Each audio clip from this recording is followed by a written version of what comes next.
تخيل لو قلت لك ان الفرق بينك وبين ايلون ماسك مش الذكاء ولا حظ، ولا ان ابوه كان غني، ولا ان هو اتولد وفي بقه معلقه ذهب، ولا انه بيشتغل 20 ساعه في اليوم، ولا حتى انه عبقري. الفرق يا صديقي في الترددات بتاعه الطاقه بتاعتك. والله زي ما بقول لك كده، يعني انت بس لو قدرت تظبط الترددات بتاعه الراديو اللي في دماغك على موجه مليون دولار اف ام، ياه، الكون هيسيب اللي وراه ويجي لحد عندك، لحد باب البيت ينحني لك وهو في ايده الشيك، وكمان معاه بوسه اعتذار على التاخير. الكلام ده مش كلام افلام ولا اي هري وخلاص، الكلام ده بيزنس، وبيزنس بمليارات الدولارات بيتباع لملايين الناس تحت اسم شيك قوي، وهو اسم قانون الجذب. وده لان في خدعه نفسيه عبقريه اتغلفت بسلوفان الروحانيات واتسوقت لنا على انها حكمه كونيه، وهي في الحقيقه اكبر عمليه نصب سيكولوجي في القرن ال21. انا مش جاي اهدم لك الوهم اللي انت بتصدقه، انا جاي ابني لك الحقيقه اللي هتنفعك فعلا. وفي نهايه الحلقه دي هكشف لك عن القانون الحقيقي اللي بيعمل ثروه فعلا، قانون ملوش علاقه بالتمني ولا التوكيدات ولا التخيلات، لكن هو ده القانون اللي كل اغنياء العالم الحقيقيين بيطبقوه وشغالين عليه. لو انت فهمته وطبقته مش هتحتاج تستنى ان الكون يتحرك علشانك، لانك ببساطه هتكون انت اللي ماسك ريموت الكون ده. طيب خليني اكون عادل شويه والعب هنا دور محامي الشيطان. مش كل اللي بيتقال عن قانون الجذب نصب وهري، هو في شويه منطق بس مدفونين تحت جبل من الفانتازيا. انصار قانون الجذب عندهم 3 حجج، والصراحه ال3 حجج دول شكلهم شيك قوي من بره. اول حجه عندهم التركيز بيغير السلوك، لما تركز على هدف تصرفاتك بتتغير تلقائيا. تاني حاجه عندهم الايمان بيزود الجرأه، يعني اللي مصدق انه هينجح بيمشي بقلب ميت، والجرأه دي بتخليه ياخد خطوات غيره بيخاف منها. وتالت خدعه رادار العقل، انك لما بتزرع فكره الثراء في عقلك الباطن مخك بيبدأ يلقط الفرص اللي ليها علاقة بالفلوس زي الرادار بالظبط. طيب كل ده جميل وصحيح بس جزئيا، لأن هنا بقى الخازوق الفكري اللي بنقع فيه كلنا. المشكلة إن قانون الجذب بياخد النتيجة وبيفصلها تماما عن السبب. العلم بيقول لنا إن التركيز من غير احتكاك بالواقع بيحول الإيمان من محرك بيزقك لقدام لمخدر بينيمك مكانك. يعني الإيمان اللي مش بيتصدم بعقبات ومش بيخش في خناقة مع الواقع ما بينضجش، بيفضل وهم ناعم، عامل زي احلام اليقظه بالظبط اللي انت بتستمتع بيها وانت نايم على السرير. بس اول ما بتنزل على ارض الواقع بتكتشف ان الكون مش بس بينحني لك، ده ممكن يديك كتف قانوني يوقعك. اقول لك الحقيقه اللي ممكن تضايقك شويه بس لازم تتقال، في ناس فعلا عملت ثروات خرافيه من قانون الجذب، بس الصدمه الناس دي مش الناس اللي بتطبقه، هي الناس اللي بتشرحه. يعني مش انت، لا، المدربين. كتاب ذا سيكريت او السر، الكتاب ده لوحده اتعمل امبراطوريه واتباع منه اكتر من 30 مليون نسخه. طيب ليه؟ علشان احنا كبشر عندنا نقطه ضعف فطريه، بالفطره كده بنعشق الحلول السحريه، بنحب دايما نصدق ان في باسورد او كود لو عرفناه الخزنه الكونيه هتتفتح لنا من غير ما نكسر ظهرنا في الشغل. انا بقى جاي اكشف لك الجانب المظلم للسبوبه دي، الجانب اللي بيخليك تحس بالذنب انك فقير وبيقنعك ان طاقتك هي اللي وحشه، فبيحول عقلك من آلة بتبدع لآلة لوم ذاتي بتهد فيك. بدل ما بتسأل نفسك ايه المهارة اللي ناقصاني، بقت بتسأل ايه البلوك الطاقي اللي عندي. والسؤال اللي بيطرح نفسه هنا، طيب هل قانون الجذب ده علم حقيقي ليه قواعد، ولا هو فعلا اكبر عملية نصب سيكولوجي اتغلفت بالوعي والروحانيات علشان تتباع لليأس اللي جواك؟ تعال ناخده واحدة واحدة. اي حد هيحاول يجر رجلك لمستنقع قانون الجذب لازم يرمي لك الكارت بتاع جيم كاري، يقول لك شفت جيم كاري عمل ايه يا عم؟ جيم كاري كتب لنفسه شيك ب1,000,000 دولار وهو لسه فقير وكحيان، وبقدرة قادر بعد كام سنة جاله دور في فيلم بنفس المبلغ بالملي. المعجزات بتحصل يا مؤمن والكون استجاب، صح؟ الحقيقة ان القصة دي مش كذبة، بس هي اتقصقصت وقصوها بذكاء. الجزء اللي المدربين بتوع الطاقة بيسقطوه عن عمد ان جيم كاري في السنين دي ما كانش قاعد في بيتهم ولابس يوجا بانتس وعمال يتأمل في الكون وتردداته الوفرة ومستني السما تمطر عليه دولارات. جيم كاري كان بيلف على المسارح ليل نهار وبيترفض مئات المرات وبياخد تهزيق يهد جبال وبيطور مهارته في التقليد والتمثيل بشكل جنوني. يعني الحقيقة ان الشيك ما كانش مغناطيس للمال، الشيك كان هدف. جيم كاري ما كانش بيبص للشيك ويقول له الكون هات، كان بيبص للشيك ويقول لنفسه اشتغل. فيا صديقي لو الكلام ده كان صح، خليني اسالك سؤال، انت بقالك كام سنه بتتخيل وكام ساعه بتتحرك؟ طيب ليه التخيل ممكن يكسلك؟ تعال نخش جوه مخك شويه ونعرف ايه اللي بيحصل جواه بالظبط. لما بتتخيل نفسك غني ومرتاح وراكب العربيه اللي نفسك فيها من غير ما بتتحرك، مخك هنا بيفرز كميه دوبامين محترمه، والدوبامين ده لو ما تعرفوش هو هرمون المكافاه بتاع مخك، نفس الماده بالظبط اللي بتطلع لما تنجح فعلا او مثلا تقفل صفقه العمر. المشكله الكبيره بقى ان مخك عبقري في كل حاجه الا دي، ما بيعرفش يفرق بين نجاح حقيقي وبين فيلم سينما انت مشغله جوه خيالك. فاللي بيحصل ايه؟ ان الدوبامين ده بيطلع بدري، مكافاه مجانيه من غير تعب. فالتوتر الصحي اللي المفروض يخليك تفرق علشان تنجح بيموت. العلم بيسمي ده مكافاه مبكره، يعني بالعربي كده انت خدت الاحساس قبل ما تعمل الشغل، زي الليمبي كده لما قال تصدق سلخت قبل ما اذبح. وعلشان كده بتحس براحه غريبه بعد جلسات التخيل والتامل دي، وبتحس انك خلاص ماشي على الطريق المظبوط. بس الحقيقه المره انت لسه واقف مكانك في الباركنج بتاعك، بس مخك سكران بالدوبامين ومتهيأله ان هو سايق. قانون الجذب بيشيل العقبات من الصوره علشان خاطر يريحك، لان العقبات دي هي اللي بترفع الكورتيزول الصحي، ضغط نضيف بيجبرك انك تتحرك زي ما قلت لك.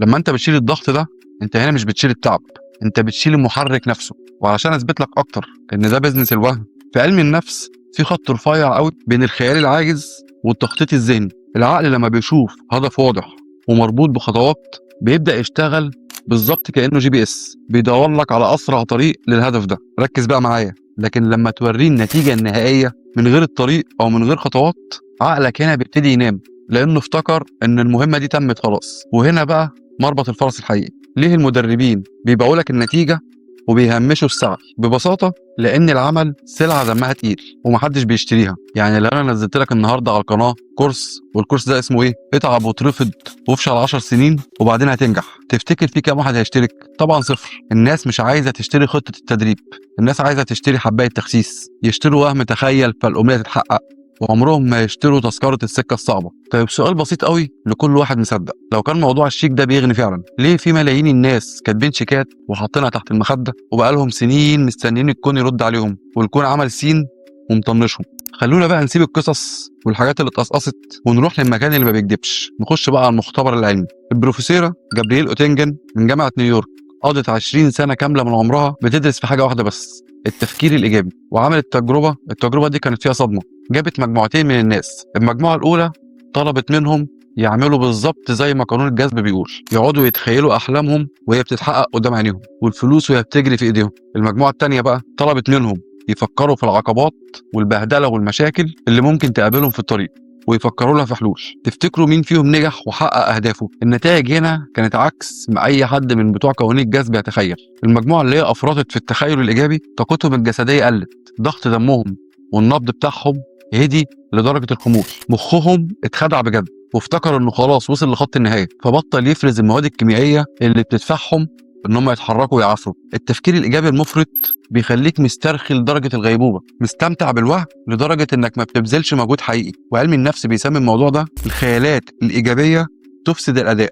الخلاصة المرة ان عقلك سرق المكافأة قبل ما يروح الشغل. تعال احكي لك عن شاب عادي زي وزيك، انا مش شاب قوي يعني بس مشيها شاب. المهم ان الشاب ده قرر انه يخش عالم الطاقه وقانون الجذب، ودخل من اوسع ابوابه. بدا بسيشن صغير، بعدها كورس، بعدها ماستر كلاس غالي، ودخل في دوامه تنظيف الطاقه دي وفك شفرات كرم المال، وصرف الاف مش بس من فلوسه، ده كمان صرفهم من عمره. كل مره كانت النتيجه واحده، اصلك لسه مش جاهز طاقيا، الكون لسه بيختبر استحقاقك.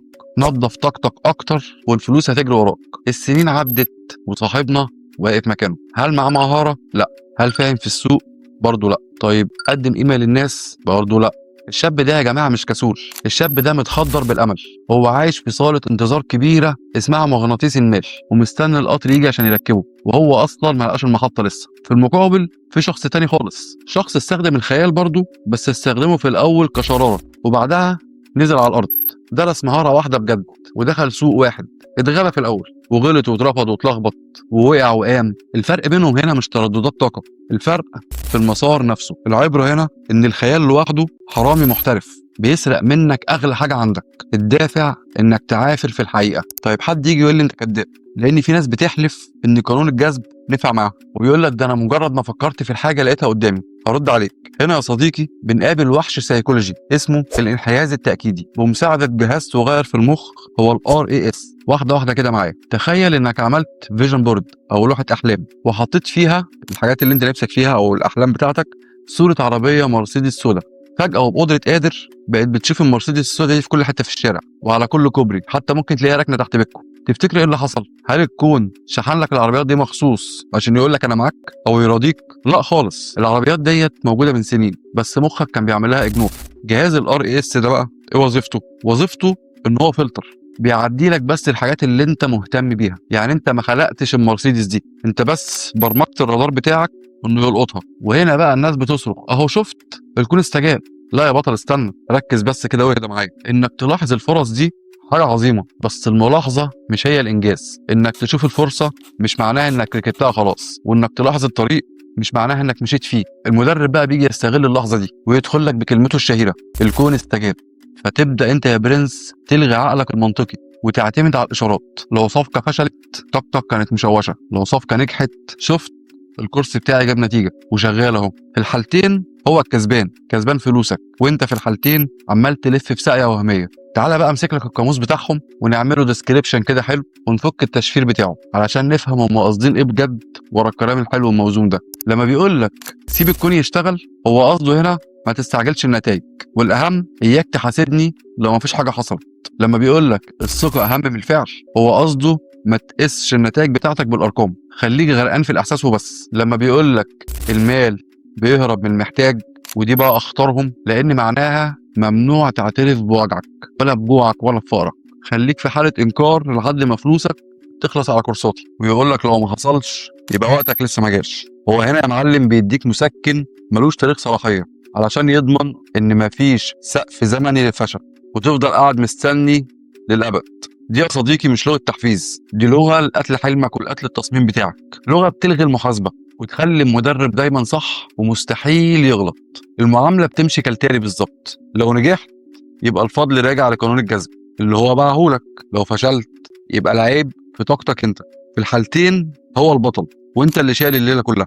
وده يوصلنا لاخطر مرحله في الحلقه، المحطه اللي بتكشف لك القسوه اللي بتكون مستخبيه ورا الكلام الناعم ده، لوم الضحيه والشعور بالذنب. قانون الجذب ده بيزرع في دماغك فكره مرعبه: انت تجذب كل ما يحدث لك. طب تعالى نمشي ورا المنطق ده للاخر.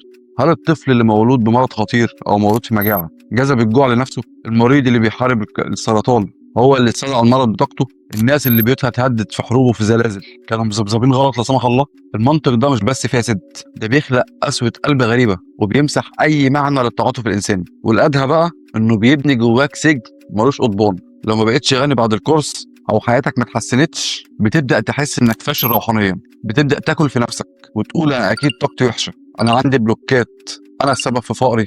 وهنا بيحصل تشويه خطير لشخصيتك.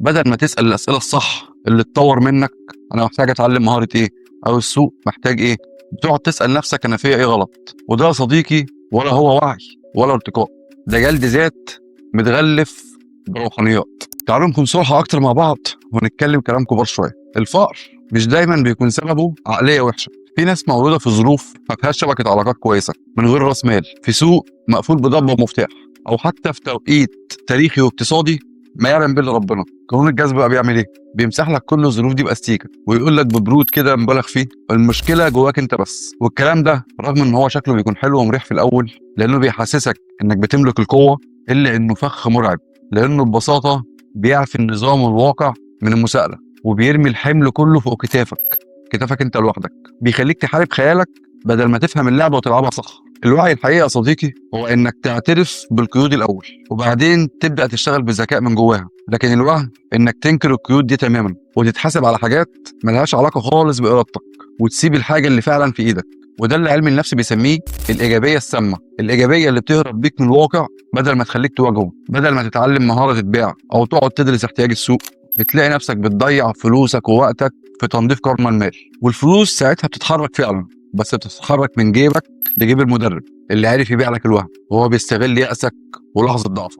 في النهايه انا مش جاي احبطك، انا جاي افوقك.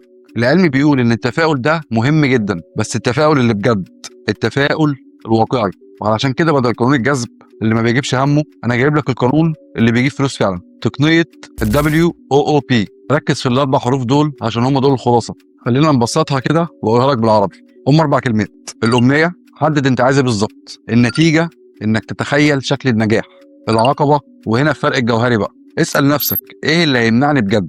رابع كلمه الخطه. لو واجهت العقبه دي هعمل ايه، هحلها ازاي. كده يا معلم انت هتكون برمجت مخك على الحل مش الحلم. وعلشان نكسر الوهم ده تماما هديك تمرين ما بطلعوش لاي حد. اكتب هدفك المالي، ركز بقى معايا، اكتب هدفك المالي وتحتيه اكتب 5 اسباب حقيقيه تمنعك انك توصل له، وجنب كل سبب من دول اسال نفسك السبب ده في ايدي ولا محتاج مهاره ولا محتاج وقت. وبعدين اختار سبب واحد بس من ال5 وابني عليه فعل واحد بس لمدة أسبوع، فعل صغير حقيقي وتقدر تقيسه، مش تأمل ولا تخيل، شغل.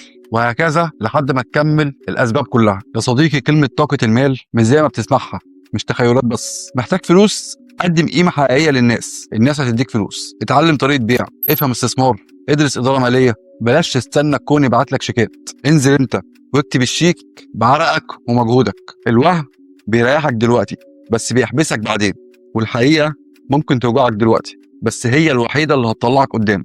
أي حد وعدك بالراحة قبل ما يدخلك في تعب حقيقي غالبا كان بيجهزك تدفع له هو، مش هينجحك انت. لو لقيت نفسك كنت مستني الكون يتحرك وانت واقف مكانك، الرسالة دي كانت ليك. وما تنساش تشترك في القناة عشان لسه هفكك لك أساطير كتير قوي، أساطير كانت موقفة حياتك. أنا تيتو ودي كانت رحلة وعي.